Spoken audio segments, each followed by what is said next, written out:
This question is from GATE 2022, Mechanical Engineering paper set 2, question number 58. A cylindrical billet of 100 mm diameter and 100 mm length is extruded by a direct extrusion process to produce a bar of L section. The cross-sectional dimensions of this L section bar are shown in the figure. The total extrusion pressure P in megapascal for the above process is related to the extrusion ratio R as given by P is equal to Ks times sigma m into 0.8 plus 1.5 times natural log of R plus 2 times L upon d naught, where sigma m is the mean flow strength of the billet material in megapascal, L is the portion of billet length remaining to be extruded in millimeter, d naught is the initial diameter of the billet in millimeter, and Ks is the die shape factor. If the mean flow strength of the billet material is 50 megapascal and the die shape factor is 1.05, then the maximum force required at the start of extrusion is dash kilonewton. Round it off to 1 decimal place. Let's find out. We'll start with writing the given things. So diameter of the cylindrical billet, let's denote it with capital D, is given as 100 mm. Length of the cylindrical billet is given as 100 mm itself. And the bar cross section that is obtained after the extrusion is this one. Extrusion pressure P is given as Ks into sigma m, where Ks and sigma m values are given to us. Ks is 1.05 and sigma m is given to be 50 megapascal, which is equivalent to Newton per millimeter square, into 0.8 plus 1.5 times natural log of R, where R is the extrusion ratio, which is defined as the area of cross section before extrusion upon area of cross section after extrusion. So this area will be for the cylinder, while this area will be for this bar cross section, L-shaped bar cross section. Further in this formula we have plus 2 times L upon d naught, where L is given the length remaining. So because we are being asked to calculate force at start of the extrusion process, this pressure into, we will have to do the initial area because we have to calculate for the start. And as the process is just starting, all of the length of 100 mm, which is capital L, is nothing but small l, because that is the length remaining to be extruded. So once we find P, we can find out F because AI we already know. We know the diameter and length of the cylinder. Calculating AI, we can also calculate extrusion ratio R, and for which we will have to calculate AF as well.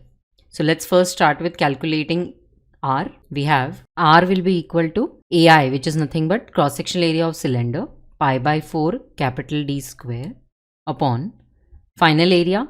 So area of this L section can be found out by dividing it into two rectangles. This vertical rectangle has an area of 10 by 60 millimeter square. So it is 600 plus this area is 10 by 40 because we have subtracted 10 millimeter from 50 millimeter. So this remaining length is 40 millimeter. So it is 40 by 10, which is 400. Let's substitute value of D as 100 millimeter. We have pi by 4 into 100 square divided by 600 plus 400 is 1000, which is equal to. So 100 square is nothing but 10,000. 10,000 by 1000 is 10. So we have 10 pi by 4, which amounts to 7.854. So we have the value of R now. We know Ks, we know sigma m, we also know R, we just calculated it. L, we have known that it is equal to capital L, and D naught will be equal to capital D itself because we are taking the initial extrusion pressure, and therefore D naught will be capital D. So let's substitute all these values and find out the value of P. We have P will be equal to Ks is 1.05 times, sigma m is 50 megapascal, which is Newton per millimeter square.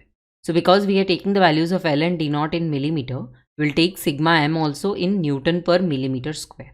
Finally, we'll get the value of F in Newton, and because we are being asked to fill the answer in kilonewton, we'll convert this Newton to kilonewton after finding out F.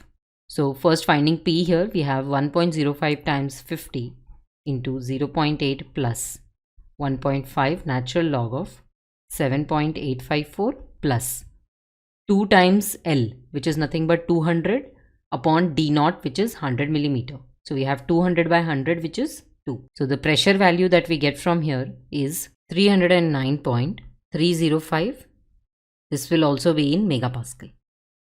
Let's substitute this value here to find F. We have F will be equal to 309.305, and from here we will have the initial area value, which is nothing but 7853.98. F turns out to be 2429275.28. This is Newton. So dividing it with 1000 will give us the answer as F will be equal to 2429.28 kilonewton. So this is our final answer for the maximum force applied at the start of extrusion process. Let's go back and fill in this answer. Rounding it off to one decimal place, we have the answer as 2429.8 kilonewton. To learn more about extrusion process, you can refer to the NPTEL video Metal Working Processes Extrusion. It is from the course Fundamentals of Manufacturing Processes. The course is taught by Dr. D.K. Dwivedi. He is from Mechanical and Industrial Engineering of IIT Roorkee. I hope this solution helps you clear your doubt. Thank you.